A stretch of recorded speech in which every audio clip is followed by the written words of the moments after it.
Hey everyone, welcome back to Intellify. It's your friend Apurva and I'm back again with some more NCERT problems of the chapter Gravitation. So today we're going to be discussing about the question 18, which states that a ball thrown up vertically returns to the thrower after 6 seconds. So we need to find out that the velocity with which it was thrown up and the maximum height it reaches, and in the first situation we need to calculate its position after 4 seconds. So first let's just see what has been given to us by the question. So the question has already given the total time taken by the ball, that is the time taken by the ball to ascend and the time taken by the ball plus the time taken by the ball to descend is 6 seconds. So we already know that the time taken by the ball to ascend will be always equal to the time taken by the ball to descend. So in order to calculate the time taken by the ball to ascend would be 6 divided by 2, that is 3 seconds. Now, and we already know the value of the gravitation acceleration, that is 10 meter per second square. So now, in the first situation, in order to calculate the initial velocity of the ball, or you could say the velocity with which the ball has been thrown in the upward direction. So first we are taking the final velocity of the ball as 0 meter per second, because when the ball will attain its maximum height, so it will come to its position of rest for a moment. So whenever an object will come to its position of rest, its velocity becomes 0. So that's why we are taking the velocity of the ball, final velocity of the ball as 0 meters per second.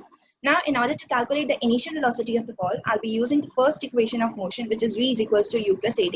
But here, if you notice, we have written the equation as v is equals to u plus minus gt. So because we are talking about the gravitation acceleration here, so that's why I've written letter g into this equation. And if you notice that I have taken the value of g as negative, because the motion of the ball with and the gravitational force both are acting opposite to each other, because the ball has been thrown in the upward direction and the gravitational force always acts in the downward direction. So that so both the actions are acting opposite to each other. So I have taken the value of the gravitation acceleration as negative.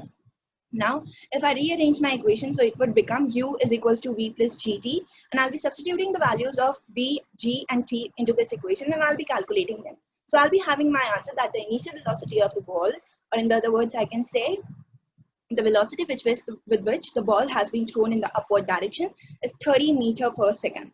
So right, if we move further to calculate the maximum height attained by the ball, so I'll be using the second equation of motion, which is s is equals to u plus half ad square.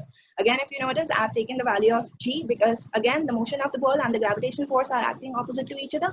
So I've taken the value of the g as negative.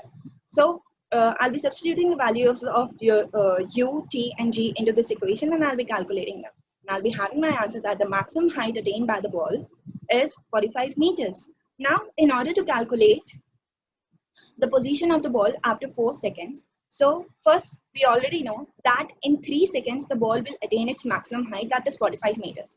So I just need to calculate the distance traveled by the ball in another 1 second, that is the 4th second.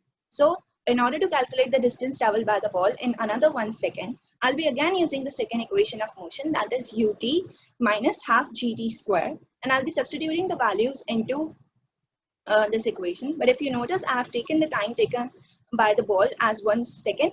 So I'll be, after the calculation, I'll be having my answer as 5 meters. So the distance traveled by the ball in 1 second is 5 meters. So I could say the distance traveled by the ball in the 4th second would be 5 meters. But as you already know that in 3 seconds, the ball will attain its maximum height. So what does it mean? That the ball will not move further in the upward direction. Basically, it would be returning to the ground in the downwards direction, right?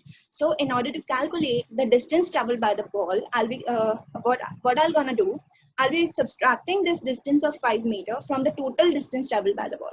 So that is, therefore, in 4 seconds, the position of the ball would be 45 minus 5, that is 40 meters from the ground.